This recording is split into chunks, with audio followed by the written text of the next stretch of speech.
that's going to get you the most victories possible. So, today, guys, EA Sports unveiled their top 10 rookie ratings. Like I said, they had that video that went out, so you can see Goff in action getting his rating. I think Paxton Lynch is in the video. I'll put that in the description. It's a fun way over on the EA Sports channel to check out some ratings. But this is the top 10 overall ratings. We got Jalen Ramsey at the number 1. He's 82 overall. Cornerback that a lot of teams liked in the draft. He went with the 5th pick to the Jaguars. He's got 93 speed, 94 excel, 90 agility. And he's very balanced with 85 man, 84 zone. So you've got to look at these ratings and start to think, what are the ratings for Madden 17 going to be like? When are we going to get those details? And how is speed going to be efficient and effective across the entire game with Jalen Ramsey coming in at 93 speed? Overall, the Jaguars guys are looking like a really, really good team. The fact that their number 1 pick is the highest rated rookie and they have really, really good offensive talent gives them more depth. He's 82 OBR. A lot of development there. If you're playing franchise, I think this is a team you can definitely go with. Ezekiel Elliott comes in. He's the 2nd highest rated rookie in the game at 80 overall. He's got 92 speed, 90 excel, 91 agility, 86 carry, and 91 ball carrier vision. He's valuable out of the backfield, but we don't have his catch rating right here. But with 92 speed and the ability, 86 is going to be able to tote the ball almost every carry. You'd like to see it in the 90s, but I think these are 3 pretty reasonable ratings. We don't have his break tackle, whether he's going to be elusive or truck or what ratings those are going to be. Because remember, this year you have those signature running moves that I think at 90 overall unlock. I think I read that in the Run Moves blog. So if he has 90 stiff arm or 90 truck or 90 juke, he'll get some special ratings. And with these stats, this is, 92 speed for a tank runner, like a Gurley, is big. We don't know what he's going to have. But 92 speed for a speed guy like Jamal Charles, I think who was 89 speed last year, is not good. So it's going to be big. Ronnie Stanley is the next guy on the list here. He's got only 82 strength, but he does have high impact block, which isn't really used a ton for left tackles. He's pretty balanced across the board. For a rookie that's a 79, those are 2 really nice balanced rating. If this is a guy who gets an all-rookie card or all-rookie item later in the year, you expect to see those 2 numbers kind of go up in there, and he'll stay pretty balanced. I like that. Kicker comes in at the number 4 spot. He was drafted super high this year, the 2nd round. And he gets 92 kick power. Now, accuracy this year is going to be bigger than ever. Accuracy the last couple years, you didn't really have to factor into the kick game. But it seems like they changed up special teams this year, new meter.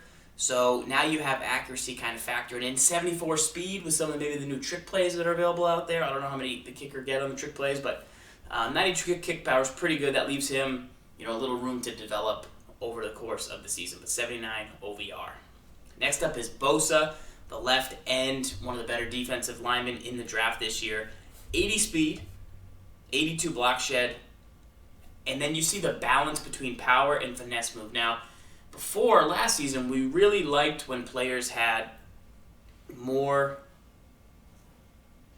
dominance in one category versus another because we thought those triggered more. But now that we know, it is kind of balanced and both moves can trigger, the fact that he's super balanced as a rookie is another good thing. More similar to how that lineman earlier was run by pass block balanced. If he continues to rise up with those ratings, it could be pretty good. Now the bad thing, at left end, 80 speed, 82 block shed. I don't know how many reps he performed in the combine. I don't know if they brought down strength overall or speed overall. 80 speed's good. I thought 82 block shed though, that's where it's going to be a little bit iffy. If you want him to stop the run, you want to see him a little higher. I know he's more of a pass rush style with those moves, but we got to see if he's going to get moved off the ball on the edge or not. That's going to be all dependent on how the game plays. Tunsil, obviously a high talent pick. He fell a little bit in the draft, but he comes in with 88 strength, which is much higher than the other lineman that we saw earlier who had 82 strength. So Tunsil almost is just as good. He's not quite here yet, but he's still pretty balanced too. He also has very good impact block, and I think he's the same speed basically. So he's not much further down from the number 2 overall in the spot. Conklin, the right tackle, comes in. Very similar, speedier than the other guys at right tackle. Right in that middle tier, which is what we're expecting to see from 80 overall players. You expect to see ratings that are key to their position in the 80s. Makes a lot of sense. The Browns receiver, Coleman, comes in with 93 speed this year. That seems pretty fast. That's the fastest of the rookies that are in this top 10, right? So, he's faster than Ezekiel Elliott. He's got better acceleration. And 91 specs pretty good. We don't know what his catch in traffic is.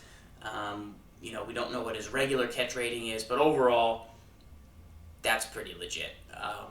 93, depending on where they keep CB speed this year, depending on how it was last year, could really let you maybe get by some guys with streaks. But we'll have to test that. We'll have to see.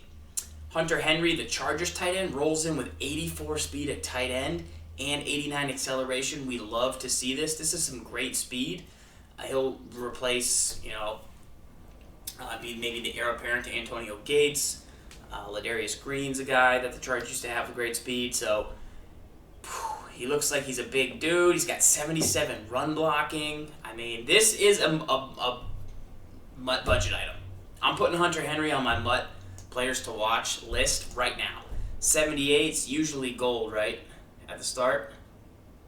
But, with 77 run block, that's a good rating mixed in with 84 speed and 89 excel.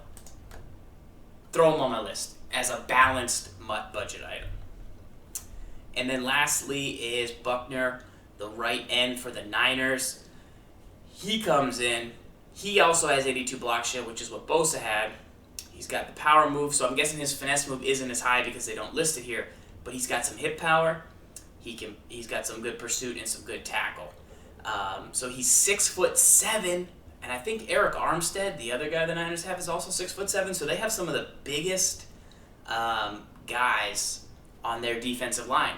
And so maybe with the new ball physics, maybe you get a tip pass. Maybe you don't know what's going to happen. So we'll have to see how those ratings play out. Now, the two things to note are Goff, Wentz, Paxton. No quarterbacks, guys. No quarterbacks on this top 10 list. If you think that's wrong, let me know in the chat. Let me know in the comments if you think they should have went with quarterbacks in the top 10. Maybe those guys are just outside. Maybe they're 77, or maybe they're maybe they're 77s and we're just blowing it out of proportion. Or maybe they're 60s. I don't know. We don't know. Just kidding. We know they're probably not 60s because if you watch the video, I think it says that Goff has 82 throw short accuracy. But watch this video. You can get a little more intel on the quarterbacks that are missing from this list. If you think there should be in the top 10, let me know. And if you're a Rams fan, don't just say they should be in the top 10. Give me some deets. We did meet those guys and talk with them out of the draft, and they were pretty excited for their ratings. So we'll have to wait one more day. Now, when are the rest of the ratings coming out? A great follow on Twitter, guys, is Steve Noah. It's not an official. He doesn't officially work for EA, but he does work for Operation Sports. He's got a tweet out that's saying that the ratings for the top 5 quarterbacks, halfbacks, and receivers will be coming this week. Now, I don't know how he knows this. This is not official in any way, but Steve's usually on the money, and maybe he's just going off of what they've done in the past. So we'll have to wait and see if these dates hold up, but that's the best knowledge. That's my best guess as to when we'll see it in the future, but I don't really know the exact dates. But he's got some pictures and some ratings on there. Some really good screenshots here, and definitely want to check them out. So overall, a nice list of rookies, and no quarterbacks, but I think going to be a fun year for rookies as we get back. Keep an eye out for those guys as budget studs.